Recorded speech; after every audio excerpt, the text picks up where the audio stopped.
আসসালামু আলাইকুম। আশা করি সবাই ভালো আছেন। আলহামদুলিল্লাহ। আজকে আপনাদের সাথে শেয়ার করব অ্যারাবিয়ান কুনাফা রেসিপি। আমার রেসিপিটা একটু ইউনিক। আমি আজকে ম্যাঙ্গো দিয়েই কুনাফাটা তৈরি করেছি। চলুন তাহলে কথা না বাড়িয়ে প্রসেসিংয়ে চলে যাই। এখানে কিছু আম নিয়েছি স্লাইস করে কেটে, আর নিয়েছি 2টি কলা। কলাগুলো আমি স্লাইস করে কেটে নিব।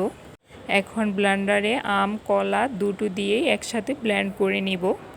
আম ইভেন কলা দুটোই ব্লেন্ড করা হয়ে গেছে।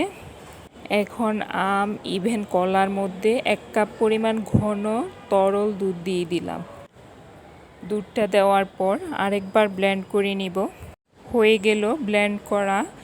এখন দেখুন পিউরিটা কতটুকু ঘন করেছি। এর থেকে পাতলা করা যাবে না। এর থেকে পাতলা করলে দেখা যাবে সেমাইয়ের মাঝখান থেকে পিউরিটা বের হয়ে যাবে। এখানে আমি 2 প্যাকেট লাচ্ছা সেমাই নিয়েছি, 250 গ্রাম করে 500 গ্রাম। সেমাইগুলো প্যাকেট থেকে বের করে নিয়ে সবগুলো চাকা ভেঙে একদম ঝরঝরে করে নিব, যাতে কোনো দলা বা চাকা না থাকে। সেমাইগুলো ভেঙে নিয়েছি। এখন এখানে 3 চামচ বাটার দিয়ে দিলাম। বাটারটা দেওয়ার পর আরেকবার সেমাইগুলো ভালো করে বাটারের সাথে ম্যাশ করে নেব। এখন 1/2 চামচ পরিমাণ ফুড কালার অ্যাড করলাম। এটা একদমই অপশনাল, আপনারা না চাইলে না দিতে পারেন। কালারটা দেওয়ার পর আরেকবার ভালো করে ম্যাশ করে নেব। এখন দিব 1 চামচ পরিমাণ অরেঞ্জ এসেন্স। কলা ইভেন আমের সাথে যাতে অরেঞ্জ ফ্লেভারটা পাওয়া যায় এজন্যই দেওয়া। এটা একদমই অপশনাল, আপনারা না চাইলে স্কিপ করতে পারেন। এসেন্সটা দেওয়ার পর আরেকবার ম্যাশ করে নিলাম। বাট আমি এই কুনাফাটা আম দিয়েই তৈরি করছি। কুনাফার ফুড তৈরি করতে যেই দুধটা ব্যবহার করা হয় সেই দুধটা যাতে কোনোভাবে কুনাফায় কম না হয়, টেস্টটা যাতে পারফেক্টভাবে হয়, সেই জন্য আমি কিছু গুঁড়ো দুধ সেমাইয়ের মধ্যে দিয়ে দিলাম। ইভেন সেমাইগুলো দুধের সাথে ভালো করে ম্যাশ করে নিব। এখন যে মল্ডে আমি কুনাফাটা তৈরি করব, ওই মল্ডে বাটার ব্রাশ করে নিব। কুনাফার জন্য কেকের এই মল্ডগুলোই পারফেক্ট, বাট কোনো ধরনের রিস্ক থাকে না। কেকের মল্ডটা সাইড থেকে খুলে খুব সহজে মল্ড আউট করা যায়। এখন আমি মল্ডে ম্যাশ করা এই সেমাইগুলো দিয়ে দিব। সেমাইটা মল্ডে নিয়ে একটু ভালো করে চেপে চেপে সেট করে নিতে হবে। ইভেন মাঝখানের অংশটা একটু নিচু করে চারপাশ দিয়ে একটু উঁচু করে চেপে চেপে সেট করে নিতে হবে, যাতে আমের পিউরিটা দেওয়ার পর মাঝখানে সুন্দর হয়ে বসে যায়, কোনোভাবে যাতে বের না হয়। এখন এই মাঝখানের এই অংশে ব্লেন্ড করা আমের পিউরিটা দিয়ে দিব।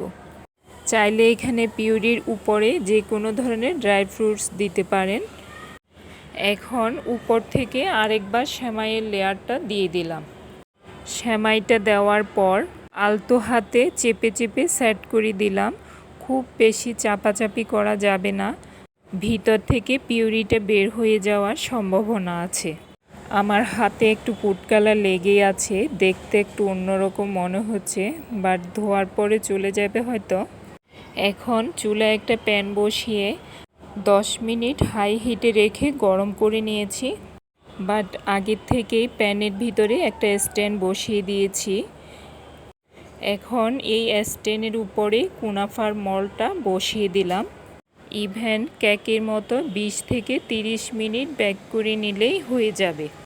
ইভেন ঢাকনার উপরে যে একটা ছিদ্র থাকে, এটা আমি লং দিয়ে লক করে দিয়েছি, যাতে গরম ভাবটা বাইরে না আসে।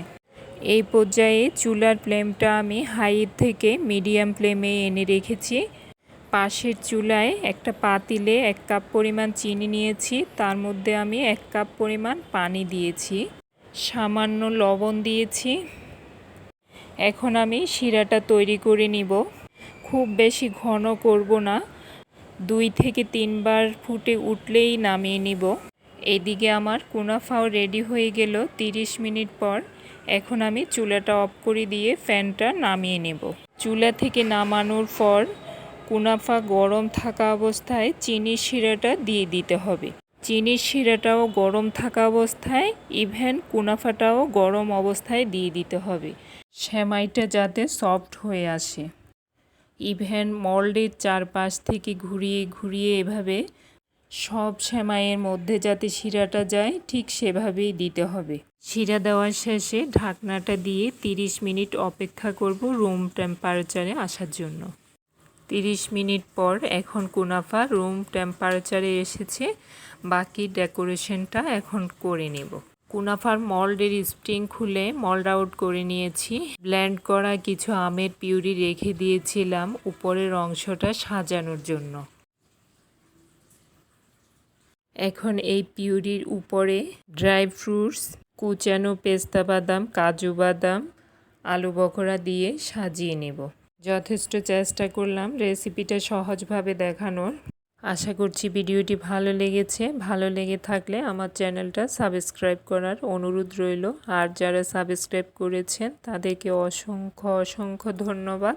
ফ্যামিলি অ্যান্ড ফ্রেন্ডসের সাথে শেয়ার করে চ্যানেলের সাথে থাকবেন যাতে নতুন নতুন ভিডিওগুলো সহজে পেয়ে যান। ভিডিওর শেষে একটি লাইক দিতে ভুলবেন না। আজ এখানেই শেষ করলাম। সবাই ভালো থাকবেন। আল্লাহ হাফেজ।